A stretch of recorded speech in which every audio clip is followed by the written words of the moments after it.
the stock market has been very, very good to the people who have money, and people who have had intermittent lives, jobs and family life, are going to be old in a more unequal old age than we've ever seen.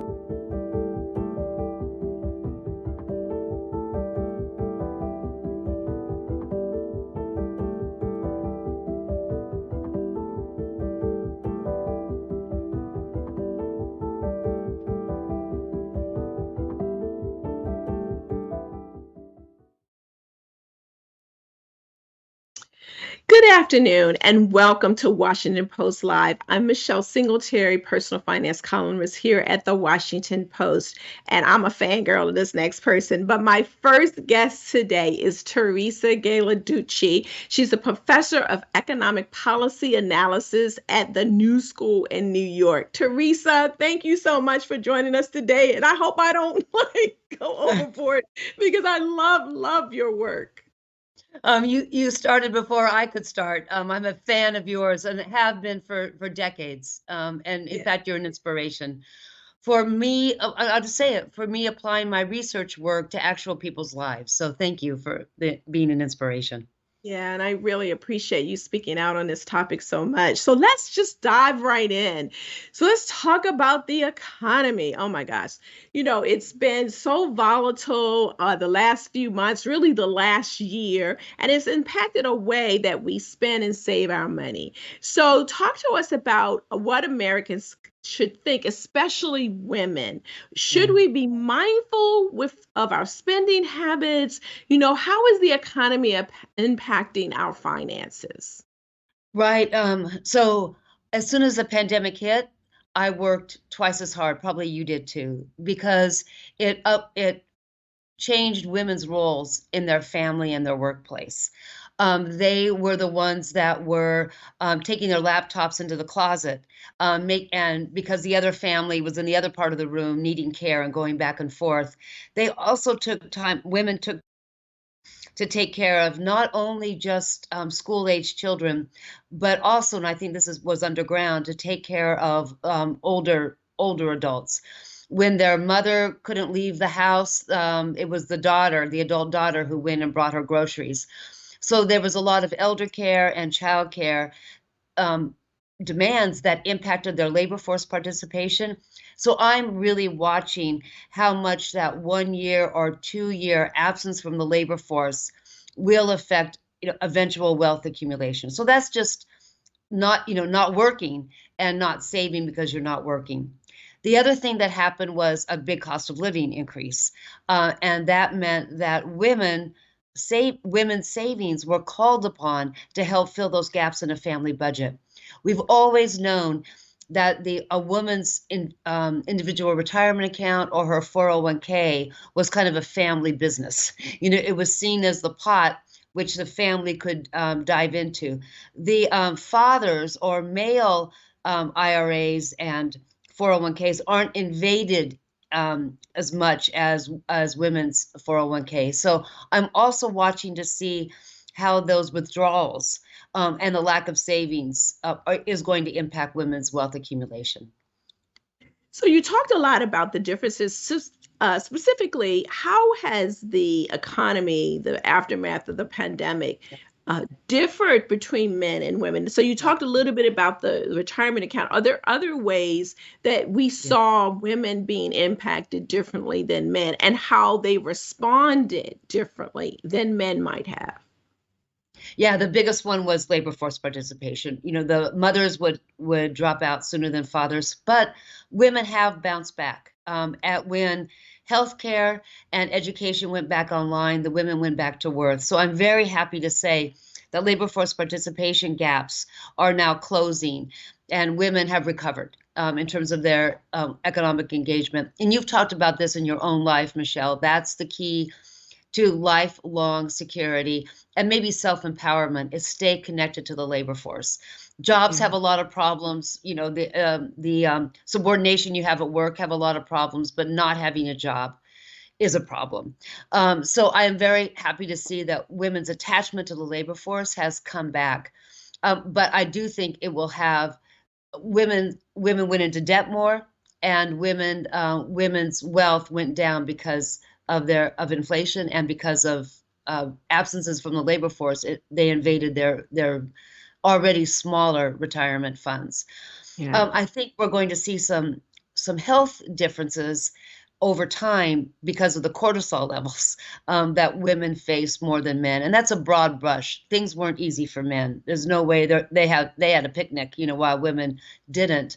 But women tend to be more involved in the intimate and social and emotional care work at work, and since those depressions and those stressors, which much higher for a family, it's going to impact in general the female more than male because of the gender division of labor. And because it impacted us a little bit more, are there lessons learned going forward, particularly as it relates to retirement security? Because, Yeah. we do tend to live longer, although my husband says because I nag him more, but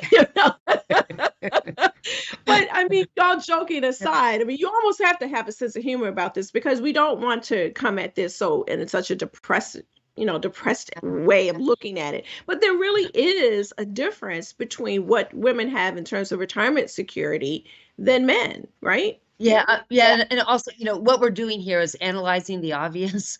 But because women invade their savings more, earn less to begin with, and have fewer years in the labor force, they have less money when they retire. I mean, that's amazing because men on average will retire for about 14 years, and women on average about 18 years. So Wow. just the differences in retirement time.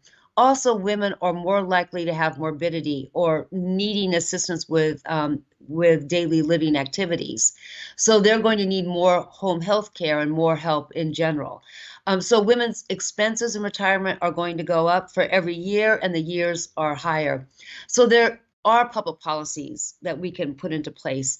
One is to put back all those care provisions that were in the Democratic infrastructure bill. I know that sounded really nerdy, but that had paid sick leave, and that had home health care expansions that improved the work that home health care workers get. Since women do that, it'll help their lives as well. So we need to fund care work and not just make that a private tax, on women. That will help their retirement security. We probably need to lower the Medicare age, to 60, so that women workers can stay in the labor force and their employers, won't have to pay for that health insurance. That will help a lot, help men as well. We also need to have some kind of long-term care insurance. Women are much more likely to have to use long-term care because women take care of their older husbands. So that has to be part of Medicare. So that's a big laundry list, and we know the state of Congress. It's going to be even more challenging with the new Congress being so split down the middle, so margins. Do you really think any of that's going to get done? In particular, the long-term care, as part of Obamacare, or they had a provision in there for long-term care coverage, which was just decimated. I mean, think about that if we had that before the pandemic. Is there any hope that any of that will get through to this Congress that is so divided? I asked about 5 people in preparation for this, for our interview, and asked that same question to experts in the field. And I was reminded by very eminent sociologists, look, at 20 years ago, this would not even been a major demand. The idea that women are doing necessary care work for free, it's necessary for the economy, and that all families, sons too, are going to be faced with the long-term care needs of their parents, is now a national conversation. So in short, the answer is yes, there's lots of hope because the need is affecting tens of millions more people. Back in the day when we first talked about it, there were probably 10 million fewer people who were reaching those ages of vulnerability. So just the sheer size of the boomers, coming into their needy years and the generation behind them being more educated, this is going to be a demand. Just like Social Security was obvious, this is totally obvious. Yeah, that's good. Well, let's hope then. Yeah. So, can we Yes. switch to the confidence gap? There's lots Yeah. of data that shows there's a confidence difference between women and how they handle their money and men. I see it in my work in the community, and it's so interesting when I look at the data. It's not as if they're smarter than us, oh, by no means, you know. But why is there that confidence gap with women when it comes to their money? Yeah, we both have looked at this for decades. Some of it has to do with math confidence differences, like starting in fourth grade. Well, that's closing, but it's not just the quantitative, ability or confidence. It's also the many different needs that a woman's dollar has competing for it. When women make a dollar, they're also allocating some of that dollar for their kids, or for their longer lives when they're going to be alone. So there's lots of pressure and stress on where that smaller dollar of savings is going to go. So I think some of that confidence gap is explained by a higher level of anxiety. But Yeah. again, this and also just the lower levels of earnings that women have will make anybody with lower incomes a lot more risk averse than people who have maybe $10,000 a year to kind of throw around. So some of it isn't gender specific. It has to do with social and gender division of labor, but also just because of the economics of it, that women make 83 cents for every dollar a man makes. Yeah, that makes a lot of sense. Can you take a couple of questions from our audience? Oh, I love want that. to go. My favorite. So let's go to a question from Krista from Maryland. And Krista asks, what advice do you have for the parents saving for college and retirement? What is the best ratio of where to put your money? I love this question. Yeah. What do you think? Yeah, and I've been talking to hundreds of women, all at once, and that question almost always comes up. The ratios should much more be weighted towards your retirement. Lots of reasons, because a dollar spent for retirement and saved will accumulate more investments just because you have a longer time to save. Also, your children's college costs are really uncertain.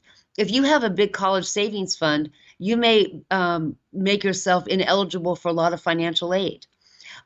You may stretch yourself and send your kid to a college that is really too expensive to go. And I teach at one of those expensive, exclusive private colleges. Sometimes a public school is a lot better deal, even if it's for the first 2 years. So Mm. the cost of college is kind of meets whatever money you have, then you'll spend all of it. So by far the priority is your retirement savings. So I would put it at 90-10.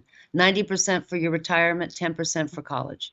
Wow, I didn't think it would be that high. But can I push Yeah. back just a little bit? You know, I'm still a fangirl. So Yeah. when women and men and families hear what you just said, what Yeah. they translate into is all in retirement, not much for college. But That's if women are earning less, we living longer, perhaps the conversation isn't that you shouldn't try to do both, but that the college make better choices when it comes to where to send your kids to college, which you addressed, starting mhm, out at community college. yeah. Despite the fact that you work at a great university, maybe you just can't afford that. Can we push that message through even more? Because they hear 90 and 10 and they really just hear 100. Yeah, I want, yeah, and I almost want to say 100. You should make sure you have enough money so that your child knows that you want them to go to college, and that you'll pay for those first 6 months. But that college money is really their investment to their human capital. You know what? I'm really stressing that it's more important to save for retirement, because that's what your kids want. Your kids want you to be secure in retirement, and they want to live their own lives. That's the best thing you can do for your kid. Also, in America, private schools and public schools are really equivalently just as good. And so this idea that a private school is much better than a public school is marketing. So Right. we really have to pay attention to the cost of college. It's really too expensive for Yeah. most people. And the other thing is I've heard so many parents say, all right, I'm taking money, mothers, taking money out of my 401k. I'm going to start saving to send my kid to, insert name of private college.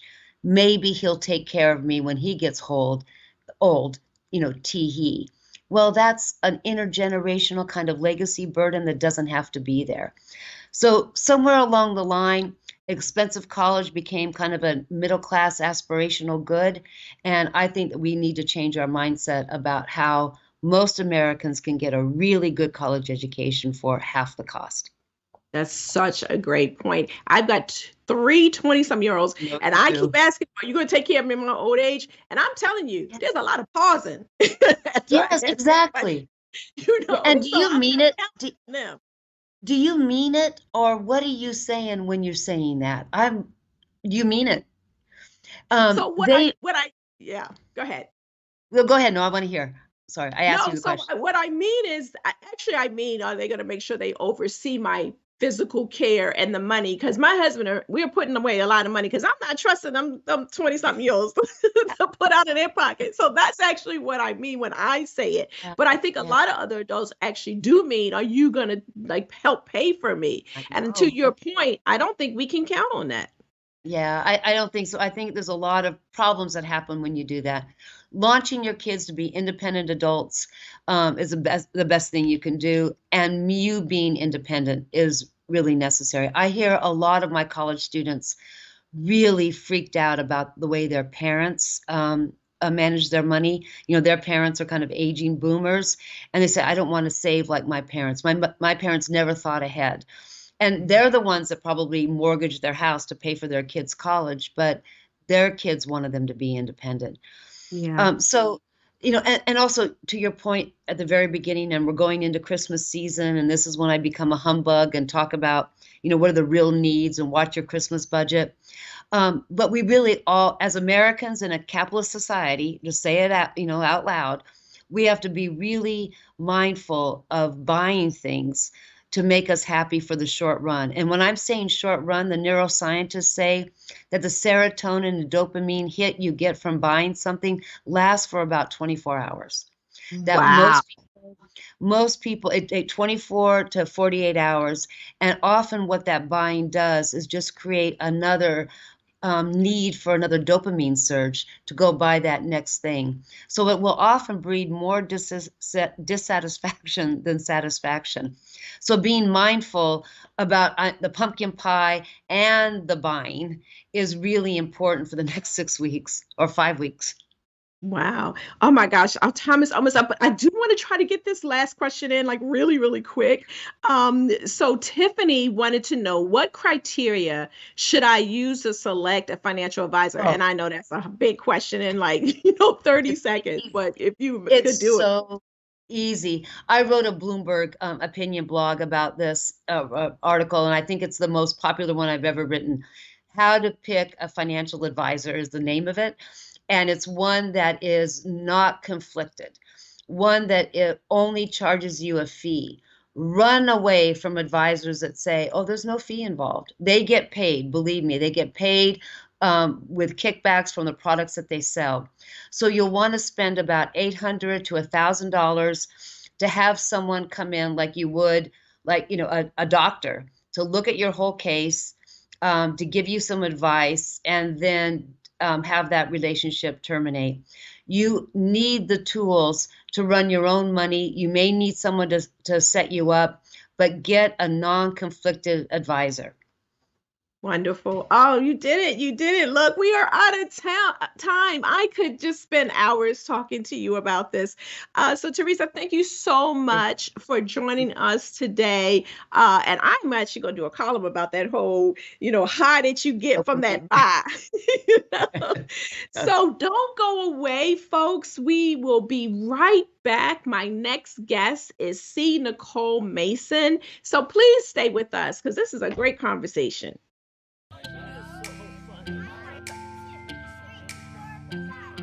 This is the planning effect. This is how it feels to know you have a wealth plan that covers everything that's important to you. This is what it's like to have a dedicated Fidelity advisor looking at your full financial picture. making sure you have the right balance of risk and reward, and helping you plan for future generations. This is The Planning Effect from Fidelity. Thank you for having us here today. I am Jill Schlesinger, CBS News business analyst, and I am joined by Denise Chisholm. She is senior equity strategist at Fidelity Investments. Denise researches investments and the market using historical probabilities and data. She's going to explain what's happening in the markets right now and why it matters. We're going to break down inflation, volatility, how it might impact your money, the outlook for markets, and next steps and actions you may want to consider. So let's just set the scene. As we come into this period, we know that we had a very long time of low inflation. This is before the COVID era.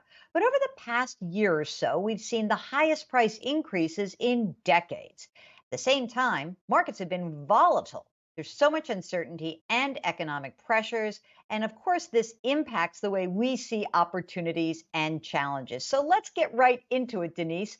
Inflation is top of mind. Let's start with some context. Why has inflation risen so dramatically? And what does it really mean for the economy and for markets?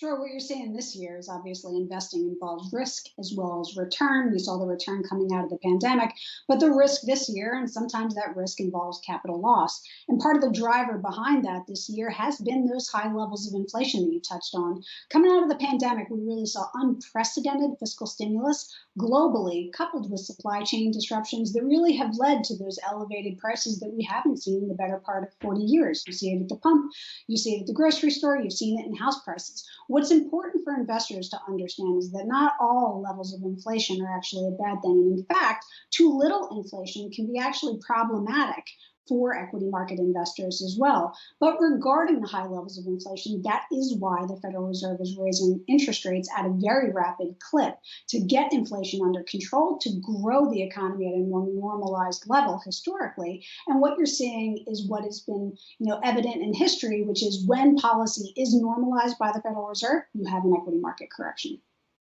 So the market corrects. Let's talk a little bit about the broader economy. With the Fed raising rates, does that necessarily mean we are headed into a recession?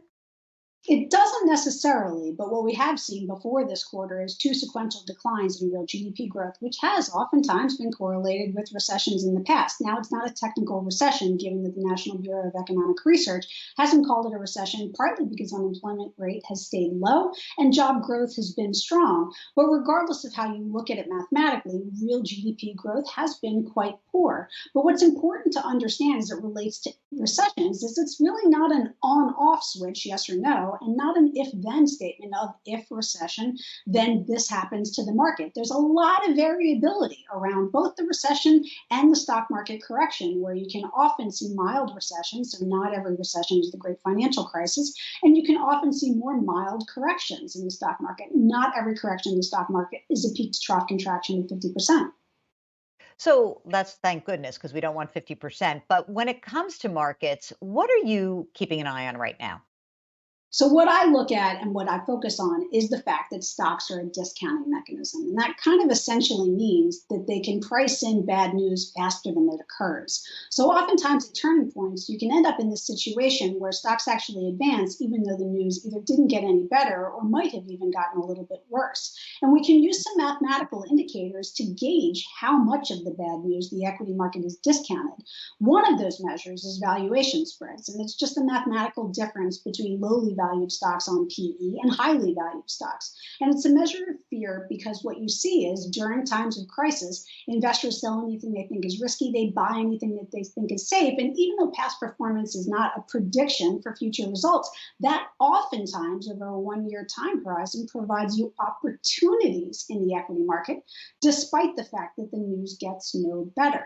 And oftentimes the market is led by economically sensitive sectors like consumer discretionary or financials that may have discounted the recession or the contraction earlier than most other sectors.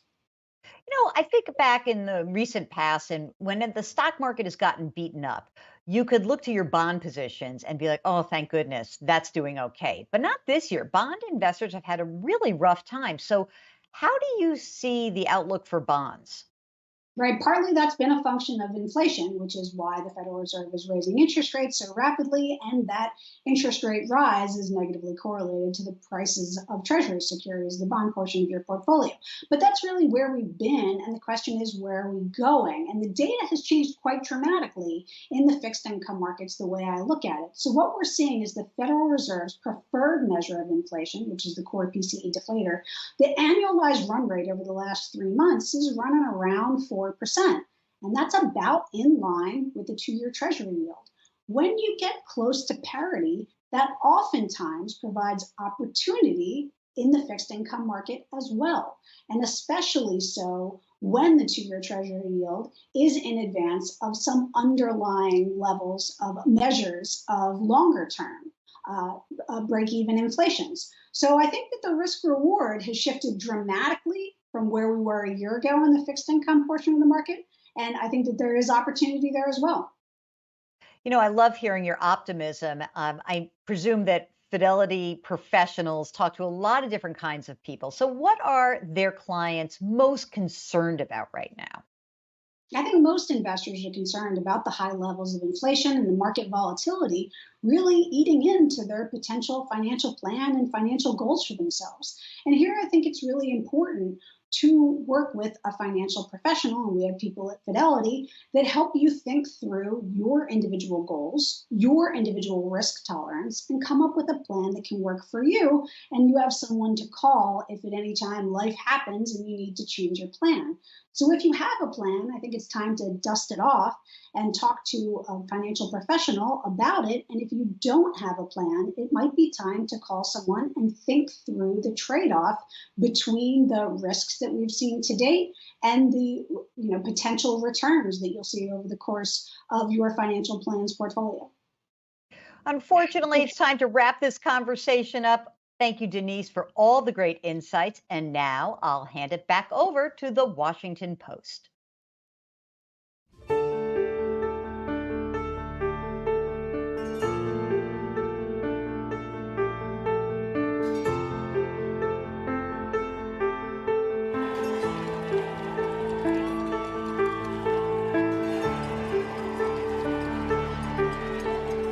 understand if you truly believe someone is a hero, that someone is essential, then you do everything it takes to take care of them.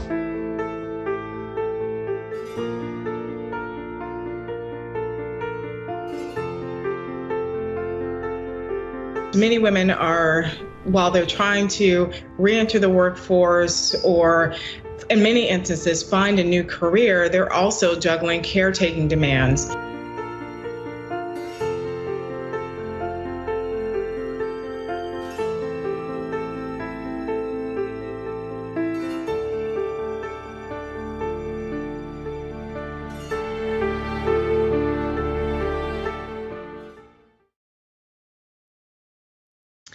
Welcome back. For those who are just joining us, I'm Michelle Singletary, personal finance columnist for the Washington Post.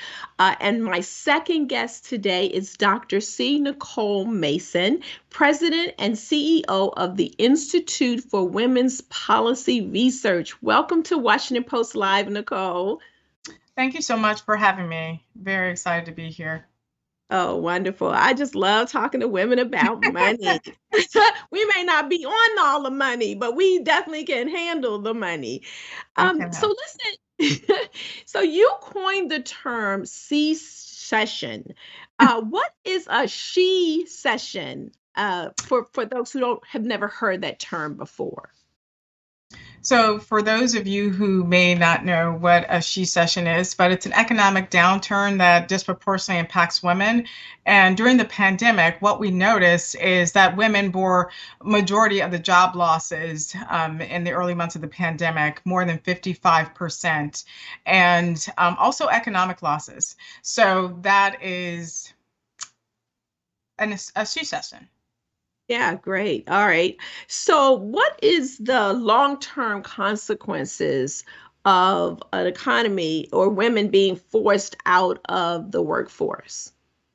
Well, it really depends. So women early on in their career, so just on ramping into the workforce at the start of the pandemic, many of them have had their careers derailed or have had to go into other sectors that are unrelated to their degrees or jobs. And then also, if we look at the other end of the spectrum in terms of retirement, many women were forced into an early retirement because they were also employed in some of the hardest hit sectors. So we see it at both ends of the spectrum, and women who were solidly in their careers, they also had to, in many cases, had to off ramp because they were responsible for majority of caretaking responsibilities in families. So when that happens, and I know from my own experience, many people are not prepared to live off a retirement income. So now that they're off ramping sooner, do you think that they are able to handle this early retirement? Are they prepared for it? What would you suggest that they do if they've gone into retirement and they go, uh-oh, there's something wrong?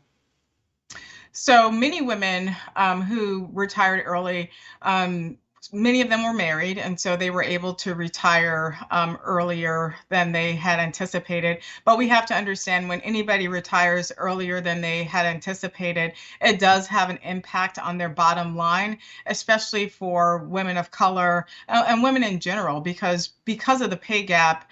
Women at the end of their careers earn less than $469,000 compared to their male counterparts. And for women of color, where their pay gap is wider, the loss in earnings over a lifetime can be up to $1 million. So that really translates into dollars out of their pocket, and not that doesn't go towards their retirement or a secure retirement or secure future later on.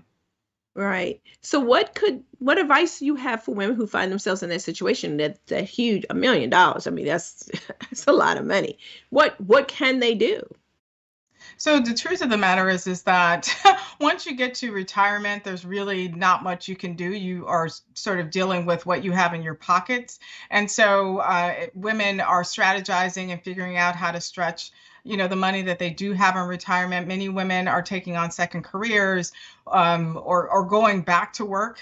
So that's how many women are handling it. And then sometimes they're having to depend on family members and their children in order to make ends meet. So when I think about where women end up at the end in terms of retirement, it really points me in a direction of the things that we might be doing to help women retire more securely. Right. Yeah. I wonder what you think about, and I know I find this in my own work in my community and even in my family, because we tend to be caregivers and we are givers oftentimes. We're giving to adult children, we're giving to grandchildren. Do you think some of the women need to turn that spigot off a little bit so that they have a better retirement? Yeah, so what's true for Black women and Latino women, we are more likely to support family members, whether it's our children or a cousin or an aunt. And so really thinking about, even if you have disposable income, thinking about how you might take that disposable income and to save for retirement, and being able to say no. And for many families, especially when families are struggling and you're in proximity, your impulse is to help. But saying, I have to help myself first and put money aside for your retirement, which for some people seems so long away, but it's really not. Most people, or myself, I'll be retiring in about 15 or 20 years. And so making sure I'm able to do so comfortably is top of mind. 15, girl, you look like you 20. So, So, well, that's so good to hear. So, let's talk about women in the workforce today. So, we know recent data shows that earlier this year, men recovered about $875,000 new, not thousands, 875,000 new jobs versus women who recovered only about 62,000 jobs. So, what do you think would accelerate women's job recovery? So I think a couple things. So I think better workplace practices and policies. Many women who exited the workforce during the pandemic did so because workplaces didn't have flexible work policies, no childcare policies, no paid sick or family leave. And so that really made women make some tough choices, constrained choices, because they're really not choices. And so I think the first thing is making sure people's work, especially in the absence of federal legislation, that workplace policies are fair and equitable and support women's reentry into the workforce and being able to sustain employment. And the other thing is, I think many women left jobs like, in sectors like childcare, leisure, and hospitality, and they're choosing not to go back to those jobs because they weren't high quality jobs, meaning they didn't pay fairly or a decent wage, didn't have health care or paid sick or family leave. So one of the things that we can do is to make sure that the jobs that the sectors where women are overrepresented, that those jobs are actually high quality jobs. And I think you heard Congresswoman Ilhan Omar say that if you care about these workers and you believe that they're essential, we have to treat them as such. So that's a great point. So how do we do that? So we've got an industry where women are dominating. They're underpaid, taking care of children, caregivers, both young children and perhaps elderly parents, seniors. The pay is not very well. But then you have women who need to be in the workforce, who need that care. How do you mesh that too? And then they've got demands on their salary. We know we are still paid less, so there's less money to devote to caregiving. I mean, my goodness, how do we resolve that disconnect between making sure that the women who are going to be taking care of our children and our parents also earn a decent living, while we can't afford the kind of pay that they might need to do that very job? So the cost of childcare for most working families is out of control. So families can spend up to 30% of their income, sometimes more, especially if you have more than one child, on care. So for me, there's really no way around it. We do need universal childcare or federal support for childcare to support families. And it sounds like a utopia or sort of dreaming big about these things. But, we have to remember that one time and when we needed women workers in the workforce, we did have subsidized childcare, and many other countries just similar positions as the U.S. also has universal childcare. And I think it would be really a game changer for not only women's earnings, but also being able to focus on other things like housing, buying a home, saving. Like if you're not spending 30% of your income on care, what else can you set yourself up for in terms of retirement and in terms of saving? Right. Now, we don't have that kind of thing in place yet, and doubtful this Congress is so divided might actually put it in place. So you're in this situation now. The policy hasn't happened yet. What can you do to afford care or provide the care that you need that will allow you to work? Because if you're not in the workforce and you can't save for retirement, it just seems like a crazy cycle. So what advice would you have for women who find themselves in this position and policy is not caught up to the need yet? So really, it's a lose-lose situation for women and families. So I just want to say that. But in the absence of federal action, private businesses are on the front lines of this conversation and should be on the front lines. And many businesses are doing something to help support families with issues related to care. Even at IWPR, we at the start of the pandemic, we provided $4,000 and we're a small organization, $4,000 for care to families, care subsidy, and many organizations and companies and corporations are doing the same. They're re-examining their workplace policies and seeing how they can be of a support, to working families. So I would say that yes, there's inaction at the federal level, but there's an opportunity for the private sector, businesses and companies and corporations to take the lead. And so women in affinity groups within companies having that conversation and opening it up to, have the conversation, but about what is a fair and equitable workplace for women so that they can advance in their careers. And childcare is one of those issues that come up time and time again. Yeah. That's so great that you do that for your workers. I'm so glad to hear that. Very progressive. I mean, because honestly, you're talking about this and you're putting you're an example of what you're calling for other people to do, and that's not always the case. So kudos to you for that. So we're talking about this. This is a great way to segue into sort of the gender pay gap, right? If we've got more money, we'd have more money for childcare. So has the persistent gender pay gap hurt women as they build their financial futures? And how has that pay gap affected Black women in particular? So, you already know the answer to this.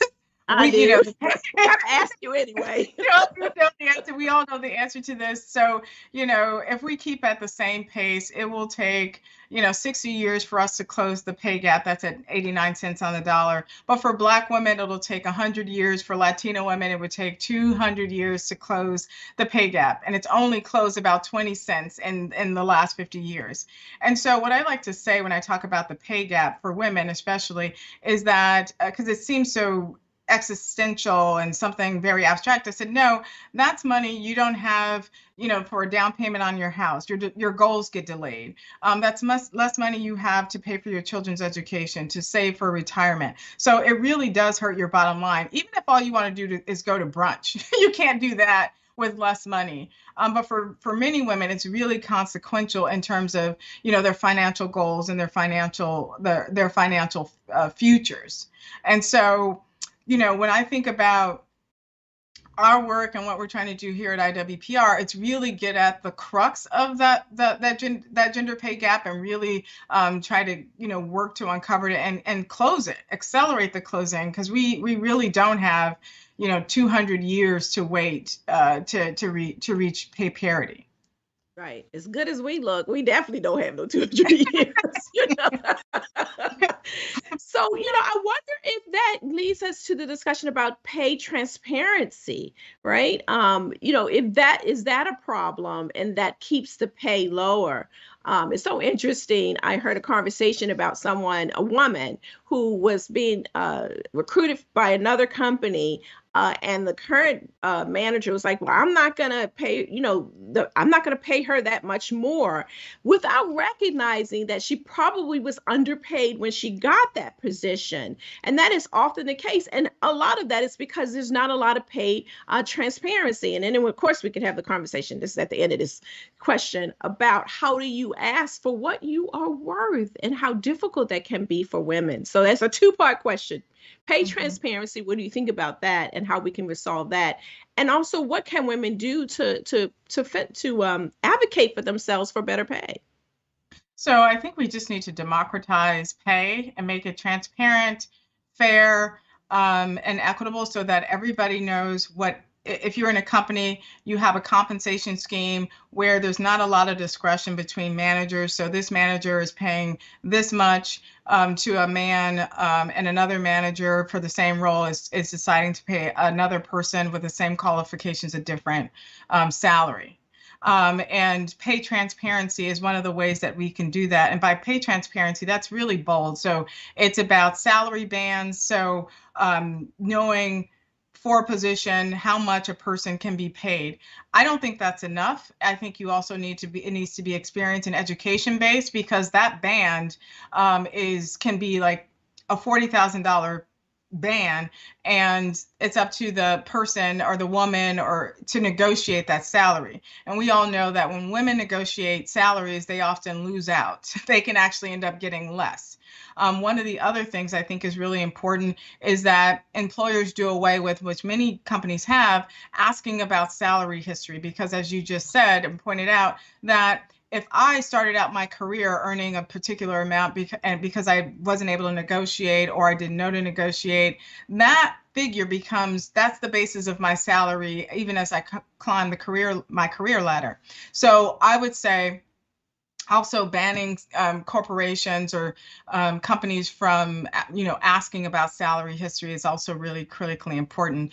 And then the last thing I'll say is also collecting pay data, because when you collect pay data, which California has a new really great law, but when you collect data, you can see the discrepancy by race and by gender. And right now, we actually don't know how deep the pay gap is because we don't have the good data on it. So that's really good. So again, this question is, till policy catches up, whether federal or the company themselves, what tips do you have for women to ask for a raise? And particularly, should they use inflation as a strategy to say, I need more money? I know in my own career, I've gotten better at it, about making sure that I ask for what I worth. And that question that sort of comes up, well, so and so makes, you're making more than so and so. I was like, listen, it's like, for me, it's like a star marquee player on a baseball team. You don't ask, you don't tell him he needs to pay with someone else coming in as a rookie. So what tips do you have for women to ask for that raise? And should they use inflation as a strategy to get more money? Well, I mean, I think you can use inflation, but employers are aware of inflation at this point. And so inflation might be one of the things that you point to ask for a raise, but really being able to stand on your work, and what your returns and what you've brought to the company, I think is really critically important. But I also don't want to, undermine or, like this, this is a very structural problem. So although individual women are negotiating for raises and promotions, this issue is bigger than any one woman. I think, as Megan, Rapinoe, the soccer player, said, like, you can't outperform inequality. So you can be the best worker, credentialed, and you still you may not be paid what you're worth. So I think, so that's why it's important to, ask your employer to do a internal compensation study to see where everyone lands, and really start to open up the conversation. By the way, you have to know that it's not illegal for employees to discuss their salaries amongst one another, even though most, the certain offices or certain work cultures frowns upon those kinds of discussions. But I think once we start making and normalizing those conversations, it makes it easier for women and people to negotiate. No, that's such a great point. And I love that you're right. You can't outperform this pay gap and the history of being underpaid. But I will say this, that for you as an individual, I know I do this at the beginning of the year. I create a document and I document everything, so that when I go into that conversation, I've got the evidence base, and it's not just based on emotion. It's not just based on inflation. It's like, this is what I've done through the year. Here are the notes that you sent to me during the year. Hit my boss, as there's policy and individual. And I think that's what you've been saying. We've got to have these policies in place, both federal and corporate, but as an individual, you should know what you are worth. Ask those questions, be bold about it, because if you are not, it can impact your financial security for your family and your retirement. So Nicole, oh my gosh, I could talk to you for another hour or two. Thank you so much for joining us today at Washington Post Live. Thank you so much. This has been great. Wonderful. So thanks to all of you for joining this conversation. And I hope you continue this among your friends and on Twitter and your social platforms. It's such an important topic. If you have any questions about what we discussed today, I want to hear from you. Send your questions on Twitter using the handle @PostLive, and I'll try to address them in a future column. I've already got a couple of column ideas from these 2 conversations that I've had today. So to check out what interviews we have coming up, please head to WashingtonPostLive.com to register and find more information about our upcoming programs. And let me just tell you, this platform is where you can find intelligent conversation, not just glib stuff about your life, your money, the healthcare, the economy, the climate, all the kinds of topics that I think that you are so interested in. So I hope you go to WashingtonPostLive.com decisionmakers.com and sign up for future conversations. I'm Michelle Singletary, personal finance columnist for the Washington Post. Thank you so much for joining us today.